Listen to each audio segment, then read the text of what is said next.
Whereas the toilet is the constant refrain in a dementia unit from dementia residents who don't have the independent ability and direction orientation to find it.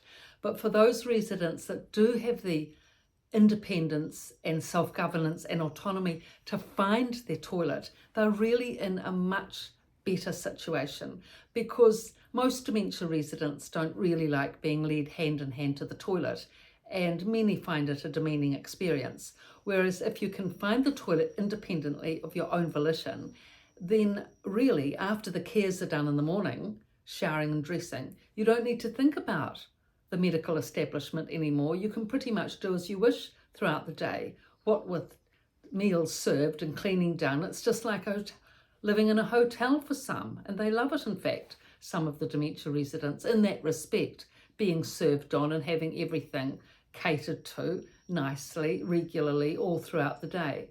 So dementia residents don't like to be seen in front of their friends and colleagues that they need help to get to the toilet. I mean, especially being led by the hand in public in front of others. They just definitely do not like it.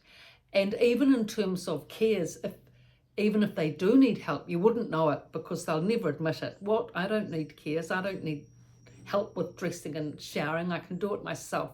Thank you very much. So even if they can't, you wouldn't know it because they won't admit it. That being the case, then after the cares are done in private, now they're in public, who's to say that what they can and can't do? If they can go to the toilet independently, main thing, then from that point on, there's nothing else that needs to have reference that they need medical help at all, unless they've got a dressing that needs, or an abscess on their leg where they have to have something medical done, or medications at meal times, that's fine, but otherwise independent. So that's why being able to go to the toilet is so important, to be able to do it independently of your own volition and just have that self-governance. To be able to do that makes the difference between feeling dependent and independent. So how to help this situation of your mother, say, getting to the toilet, or your father. Okay, so lots of practice runs. That's the big thing. Lots of practice runs from the lounge, main point of, activities all day, from the lounge, past the nurse's station to your parents' room. Lots of practice runs, lots of orientation as you're walking along. Talk about all the central points of location as you go. Everyone knows the nurse's station. That is the one key central focus point of a dementia unit. So the nurse's station is standard. From there, you can see the lounge. So that doesn't need to be orientated to, because what they can see, they're automatically orientated to in the present moment. But what they can't see and have to orientate to getting to, that's where the direction orientation loss is, and that's where the practice and identifiability of surrounds needs to happen. So, say for example, your father is at his toilet, his room and toilet is at the end of the corridor, second on the right when you turn left. Now, that may seem simple, but he may be able to get to the end of the corridor, especially if you say, okay, walk to the end of the corridor, then turn left, second on the right. He'll get to the end of the corridor, but then turning left, lucky if he can do that, second on the right, chances are won't be able to do it. So that's why lots of practice runs make the door really identifiable. Big name, big letters of the room number, big lovely identifiable photo, because no doubt if they can't find it, they'll just be walking back and forward anyway. So if they've got a lovely big photo of their yacht, say if they were a yachtsman, a man, and he recognises himself on the yacht, my room, and reads his name. So you've got to really have all this in mind, thinking from their perspective, the difficulties they have and how to get around it. And also when you start doing the practice runs with your parent, you'll find as you work through this, what they find easier and what they don't. Like, for example, some women and men are very good at reading out all the numbers on the rooms. So if their room is 144, for example, then they'll go along 140, 142, 144, and if they've got a little sticker on their walker or that they're carrying and their name, 144 room number, they go along like that, looking at the room, looking at all the rooms as they go along and dutifully reading out all the numbers. Yeah, and that works for some that are mathematically minded or like numbers or accounting. Whereas if people are more au fait with names, at least they can recognize their own name. So going along, reading all the names, and get your parent to read all the names of the doors as they go along, because eventually, because it's a circular circuit generally, dementia, they will come to their door and read their own name, and indeed, voila, there they are.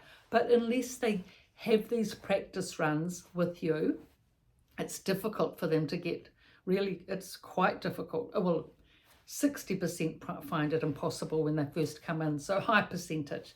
Now, the other advantage is that once the staff see you making effort with the practice runs and your mother is finding her room some of the time, so proven now it's not an impossible feat, staff will help because they're keen for residents to be able to find their room as well. I mean, it saves them time and energy not having to repeat it all day.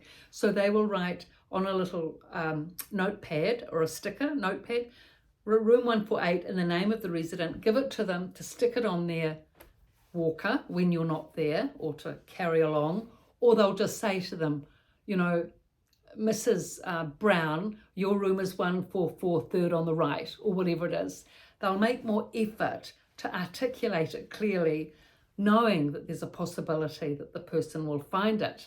So this is how staff will work in tandem with you when they see that relatives are there making an effort. Whereas if the relative's not bothered, not making an effort, not visiting, and when they do, just sitting in the chair, have a cup of tea, look out the window, don't do much, don't say much.